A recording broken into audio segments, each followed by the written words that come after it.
नमस्कार दोस्तों, जय हिंद, वंदे मातरम। आप सभी का स्वागत अभिनंदन है टीटी फैमिली शिक्षकों के परिवार जायसवाल कोचिंग सेंटर पर, पावर्ड बाई शिक्षा ही प्रकाश है। दोस्तों, आज की क्लास में हम बात करने वाले हैं पर्यावरण ईवीएस के NCERT class number 18 by Jaiswal sir. इसके पहले 70 क्लास कंप्लीट हो चुके हैं आपके सिलेबस के अनुसार, आपके एग्जाम पैटर्न के अनुसार। जिसका आई बटन पे यहाँ पे ऑलरेडी लिंक दे दिया गया है। प्रत्येक क्लास फ्री ऑफ कॉस्ट है, क्योंकि राष्ट्र हित में टीटी फैमिली है, आपका अपना और टीचर्स फैमिली है। चलिए, इस क्लास में हम एनसीईआरटी बेस्ड टॉप 20 क्वेश्चन रहेंगे, जो आपके लिए संभावित प्रश्न रहेंगे, आपके एग्जाम के जैसे संभावित प्रश्न रहेंगे। तो चलिए, देर न करते शुरुआत करते हैं। और इस टॉप 20 में से आप लोगों का स्कोर क्या है, फीडबैक क्या है, आपको कमेंट बॉक्स में अवश्य शेयर करना है। अपना अपना स्कोर, अपना अपना फीडबैक कमेंट बॉक्स में फीडबैक करना है। तो आज की क्लास का पहला प्रश्न है कि निम्नलिखित वाहिनी ईंधनों में से किसको आजकल पर्यावरणीय स्नेही माना जाता है? डीजल को, पेट्रोल को, द्रवित पेट्रोलियम गैस को, या संपीड़ित प्राकृतिक गैस को? तो आप सभी जानते हैं कि इनमें से जो वाहिनी ईंधनों में से जो आजकल पर्यावरणीय स्नेही माना जाता है, वह संपीड़ित प्राकृतिक गैस है। सीएनजी की बात करेंगे, क्योंकि इससे बहुत कम पर्यावरण प्रदूषण होता है, इसलिए पर्यावरणीय स्नेही माना जाता है। प्राकृतिक रूप से पाए जाने वाले ज्वलनशील गैस को अत्यधिक दबाव के अंदर रखने से बने तरल को सीएनजी कहते हैं, कंप्रेस्ड नेचुरल गैस। यह गैस प्राकृतिक गैस का ही संपीड़ित रूप है, इसलिए इसका रासायनिक संगठन बगैर दाब के बने गैसों के समान होता है। इसमें मुख्य रूप से मीथेन गैस होती है। दूसरा प्रश्न स्क्रीन पर है कि कौन सा वायुमंडलीय प्रदूषक अम्लीय वर्षा का मुख्य कारक है? SO2, H2S, SCI या H2O की बात करेंगे। तो वायुमंडलीय प्रदूषक का अम्लीय वर्षक का जो मुख्य कारक होता है, वह हमारा SO2 कहलाता है, सल्फर डाइऑक्साइड। अगर आपको डाउट है, बेफिक्र आप लोग कमेंट सकते हैं। जायसवाल सर आप सभी का अभिनंदन स्वागत करते हैं। सीटेट एग्जाम को फतेह करना है, क्रैक करना है, तो आपका एक कमेंट फीडबैक सर्वोपरि है, सम्मान है। अगला प्रश्न स्क्रीन पर है, निम्नलिखित में से कौन सी ग्रीन हाउस गैस नहीं है? तो हम सभी लोग जानते हैं, आपके CO2 हो गई, N2 हो गया और CH4, ये तीनों ग्रीन हाउस गैसें हैं। लेकिन आपका CO जो है आपका ग्रीन हाउस गैस में नहीं आता है। क्लोरोफ्लोरोकार्बन हो गया, कार्बन डाइऑक्साइड CO2 हो गया, नाइट्रस ऑक्साइड हो गया, ये तीनों हमारे ग्रीन हाउस गैसें कहलाती हैं। अगला प्रश्न दिया गया, किसी नदी के प्रदूषण के स्तर की माप किससे की जाती है? ATP, STP, BOD या WPL के द्वारा की जाती है। तो किसी भी नदी में प्रदूषण है, तो उसके स्तर की किस स्तर पर प्रदूषण है, इसके मापने के लिए BOD का प्रयोग किया जाता है। जी हाँ, बायोलॉजिकल ऑक्सीजन डिमांड इसका फुल नेम है। नदी में जल के प्रदूषण स्तर को इससे मापा जाता है, BOD से। जैविक पदार्थों की निश्चित मात्रा के विघटन के लिए आवश्यक ऑक्सीजन को जैविक ऑक्सीजन मांग, बायोलॉजिकल ऑक्सीजन डिमांड कहते हैं। जल में ऑक्सीजन की यह मांग जल प्रदूषण के स्तर की सूचक होती है। अगर जल में काफ़ी अधिक जैविक पदार्थ मिल जाए, तो तमाम मौजूद ऑक्सीजन समाप्त हो जाती है। इसके कारण मछलियां तथा ऑक्सीजन पर निर्भर अन्य जो जलीय प्राणी हैं, उनकी मृत्यु हो जाती है। अगला प्रश्न है, निम्नलिखित में से कौन सी एक ग्रीन हाउस गैस है? सल्फर डाइऑक्साइड, ऑक्सीजन, ऑर्गन या मीथेन की बात करें। तो इनमें से जो ग्रीन हाउस गैस हमारी कहलाती है, वह सभी लोग जानते हैं, वह हमारी कहलाती है ग्रीन हाउस गैस मीथेन की बात करें। डी ऑप्शन यहाँ पे सही हो जाएगा। अगला प्रश्न आप लोगों की स्क्रीन पर दिया गया है। प्रश्न क्या पूछा जा रहा है, आइए प्रश्न देख लेते हैं। पृथ्वी पर पहुंचने से पहले ओजोन परत किन किरणों को अवशोषित करती है? क्या वह गामा किरणें हैं, एक्स किरणें हैं, परावैंगनी किरणें हैं या बीटा किरणें हैं? सभी कमेंट करके बताइए, सभी कमेंट कीजिएगा। तो पृथ्वी पर पहुंचने से पहले जो ओजोन परत जिन किरणों को अवशोषित करती है, वह और कोई नहीं, आपकी परावैंगनी किरणें हैं। लगभग 94% जो है अवशोषित कर लेती है, इसलिए ओजोन लेयर बहुत ही इंपॉर्टेंट है आपको। परीक्षा के जैसे जो महत्वपूर्ण बिंदु कर लेते हैं, जान लेते हैं, जो पूछे जाते हैं कि जल प्रदूषण मापने की इकाई क्या है? BOD है। बायोलॉजिकल ऑक्सीजन डिमांड है। ध्वनि प्रदूषण मापने की इकाई डेसिबल है, जिसे हम DB से डिनोट करते हैं। ग्रीन मफलर किससे संबंधित है? ध्वनि प्रदूषण से संबंधित है। अगला है विश्व स्वास्थ्य संगठन WHO, जो कि जिनेवा में है, इसके अनुसार ध्वनि प्रदूषण का मानक कितना है? 45 डेसिबल। गंगा एक्शन प्लान की शुरुआत कब हुई थी? 1985 में हुई थी। भारत में मृदा अपरदन की सर्वाधिक समस्या कहाँ पर है? तो चंबल घाटी के बीहड़ क्षेत्र में सबसे ज्यादा मृदा अपरदन की समस्या है। मृदा अपरदन को रोकने के उपाय क्या है? वृक्षारोपण करें, मेड़बंदी करें, हानिकारक कीटनाशक पर प्रतिबंध करें, जैव उर्वरकों एवं कार्बनिक खादों को प्रोत्साहन करें। अम्ल वर्षा का पीएच मान कितना होता है? तो पीएच मान 5.6 से 6.5 तक होता है। अम्ल वर्षा की बात करते हैं, या कह सकते हैं 7 से जो कम होता है वह अम्ल होता है, 7 से अधिक क्षारीय होता है, 7 उदासीन माना जाता है। वह परिघटना जिसके अंतर्गत कुछ विशेष प्रदूषक जैसे डीडीटी आहार श्रृंखला के साथ सांद्रता में बढ़ते हुए ऊतकों में जमा हो जाते हैं, इनको क्या कहा जाता है? जैविक आवर्धन कहा जाता है। अगला महत्वपूर्ण प्रश्न है कि जैविक आवर्धन का सबसे अच्छा उदाहरण आपका डीडीटी है। मलेरिया से बचाव के लिए जलाशयों में छिड़काव किसका किया जाता है? डीडीटी का किया जाता है। अगला है शैवाल ब्लूम संबंधित है किससे है आपके? तो ये आपके सुपोषण से संबंधित है। गंगा का जल शुद्ध रहता है किसके? जीवाणुभोजी के कारण।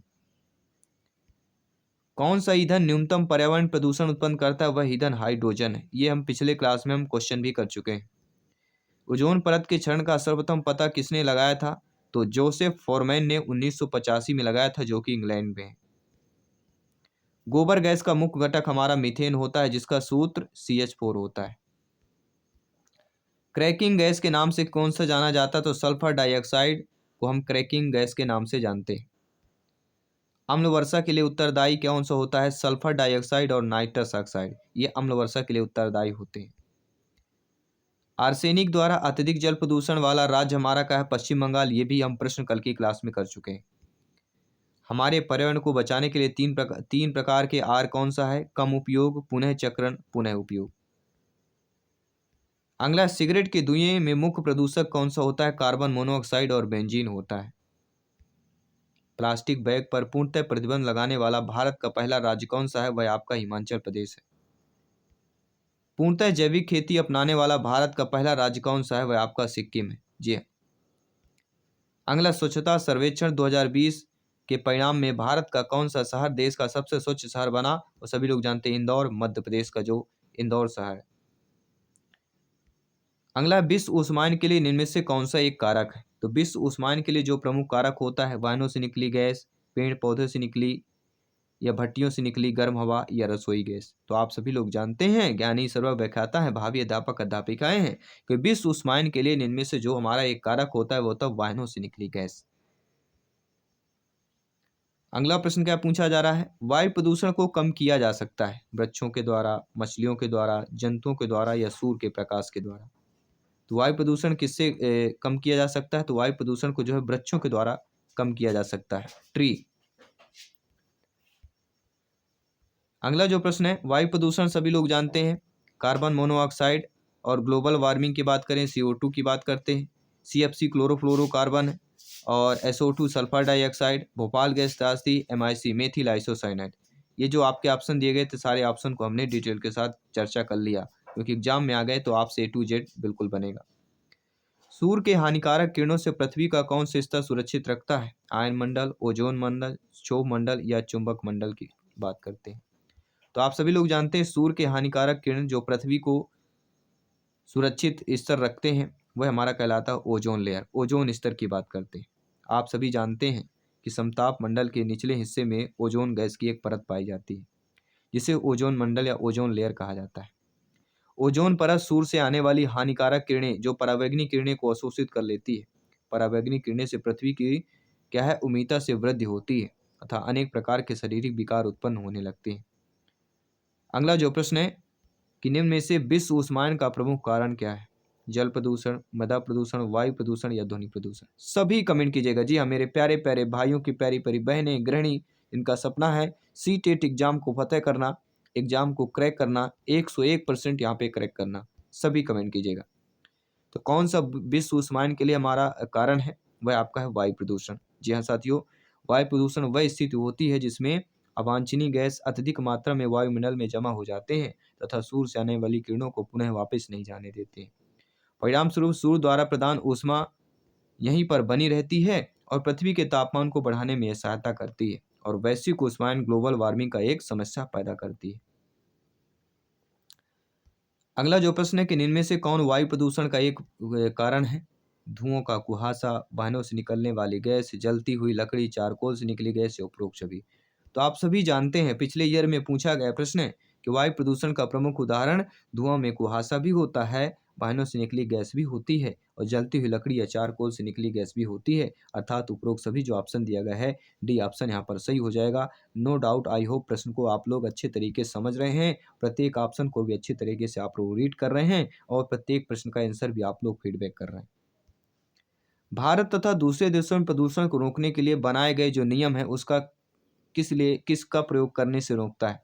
तो सभी लोग जानते हैं प्लास्टिक के प्रयोग या प्लास्टिक के थैले प्रयोग करने से रोकता है। बी वाला ऑप्शन सही हो जाएगा। अगला जो प्रश्न है, ध्वनि या ध्वनि प्रदूषण मापा जाता है डेसी से, डेसिमल से, फोन से या डेसिबल से? सभी बताइए। तो ध्वनि या ध्वनि प्रदूषण किससे मापा जाता है? सभी लोग जानते हैं, जिसे हम डीबी से डिनोट करते हैं। हम बात करेंगे डेसिबल। समान जो व्यक्ति है 70 से 80 डेसिबल तीव्रता की ध्वनि सहन कर सकता है, इससे अधिक तीव्रता ध्वनि प्रदूषण उत्पन्न करती है। कीटनाशकों के अत्यधिक इस्तेमाल से क्या होता है? वायु प्रदूषण, ध्वनि प्रदूषण, जल प्रदूषण या ये सभी होते हैं? सभी कमेंट कीजिए। तो आप सभी जानते हैं कीटनाशकों का अगर अत्यधिक इस्तेमाल खेतों में हो रहा है, इससे क्या है, जल प्रदूषण होता है। कैसे होता है? देखिए, खेतों में जो होता है कीटनाशकों का अधिक छिड़काव करने से ये कीटनाशक वर्षा के जल के साथ मिलकर नदी जल तंत्र में पहुंच जाते हैं, जहां पर ये कीटनाशक छोटे छोटे जलीय जंतु एवं पौधों को प्रभावित करते हैं। और देखिए, आजकल खेतों में इतना ज़्यादा कीटनाशक का प्रयोग हो रहा है, ना केंचुए दिख रहे हैं, ना खेत में इतने कीड़े मकोड़े दिख रहे हैं, धीरे धीरे नष्ट होते जा रहे हैं, बंजर भूमि होती जा रही है। सभी बड़े शहर सड़कों पर भारी संख्या में वाहनों के कारण पर्यावरण प्रदूषण की समस्या का सामना कर रहे हैं। पर्यावरण संरक्षण के लिए शहर के लोग व्यक्तिगत किसके माध्यम से अपना सहयोग दे सकते हैं? शहर के लिए, तो शहर के लोग जो किसके माध्यम से अपना सहयोग दे सकते हैं? आने जाने के लिए सार्वजनिक यातायात व्यवस्था का प्रयोग करने। सार्वजनिक मतलब सभी लोग जहाँ पे कर पाएँ। अगर आप अपनी अपनी बाइक, अपनी अपनी कार लेके जाएंगे, सार्वजनिक बस से करें, ट्रेन से करें, इससे क्या होता है, कहीं न कहीं पर्यावरण प्रदूषण को एक कमी हम ला सकते हैं। थोड़ा बहुत तो कमी हो ही सकती है। अगला प्रश्न है, रितु एक गांव में रहती है और लकड़ी या गोबर के उपले ईंधन इस्तेमाल करती हुई चूहे पर खाना पकाती। चूहे मतलब चूल्हा। पिछले 3 महीनों से उसे तेज खांसी आ रही है, इसका प्रमुख कारण क्या हो सकता है? चूल्हे पर खाना पकाना, कहीं ना कहीं धुआं उसके मुख पर पड़ रहा है, धुआं का नुकसान हो रहा है, मतलब कहीं ना कहीं ईंधन के जलने से क्या होता है, उत्पत्त जो कार्बन मोनोऑक्साइड है उसके शोषण नली में जमा हो गई, इसलिए लगातार खांसी आ रही। अगला प्रश्न आप लोगों की स्क्रीन पर है। पूजा अपने घर का कूड़ा नीचे दर्शाए गए तरीकों से 2 ढेरियों में अलग करती है। तो पूजा ने 2 ढेरियों में कूड़ा जो निम्न आधार पर अलग किया है। ये सीटेट में पिछले ईयर में आया हुआ प्रश्न है। ये एक आपका चित्र दिए रहेंगे, एक होगा अपघटित होने वाला, एक होगा अपघटित नहीं होने वाला, ठीक है? या ऐसा दिया जा सकता है, सूखा कचरा, गीला कचरा, इस प्रकार से भी दिया जा सकता है, ठीक है? तो किसी प्रकार से एक प्रश्न ज़रूर इस टाइप से आएगा। वायु प्रदूषण का कारण क्या होता है? कीटनाशक हो गया, सीवेज हो गया, धुआं हो गया या ध्वनि विस्तारक हो जाएगा? तो आप सभी लोग जानते हैं वायु प्रदूषण का जो प्रमुख कारण होता है वह धुआं होता है। जी हाँ, धुआं वायु प्रदूषण का मुख्य कारक माना जाता है, क्योंकि धुएं से अनेक प्रकार की अवांछनीय गैसें होती हैं जो स्वच्छ वायु से मिलकर उन्हें प्रदूषित कर देती हैं। जैसे कहते हैं ना, एक मरी मछली पूरे तालाब को गंदा कर देती है। Carbon dioxide, CO2, carbon monoxide, sulphur dioxide, methane,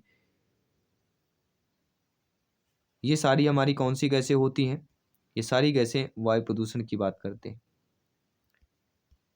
विश्व में जल संकट का प्रमुख कारण क्या है? नगरीकरण, औद्योगिकीकरण, विश्व के तापमान में वृद्धि या अम्ल वर्षा? तो आप सभी लोग जानते हैं कि विश्व में जल संकट का जो प्रमुख कारण कहलाता है वह कहलाता है नगरीकरण। जी हाँ साथियों, नगरीकरण के बढ़ने से जल प्रदूषण बढ़ता जा रहा है तथा पीने योग्य जल की कमी होती जा रही है। अगला प्रश्न स्क्रीन पर है, इस क्लास का 20 नंबर प्रश्न। डेसिबल निम्नलिखित में से किसे मापने की इकाई है? ध्वनि, गहराई, तापमान, वायुदाब? ये बहुत ही सरल प्रश्न है, इजीली प्रश्न है। इस प्रश्न को आप सभी के लिए मॉक क्वेश्चन के रूप में दिया जा रहा है। आपको कमेंट करके फीडबैक करके बताना है।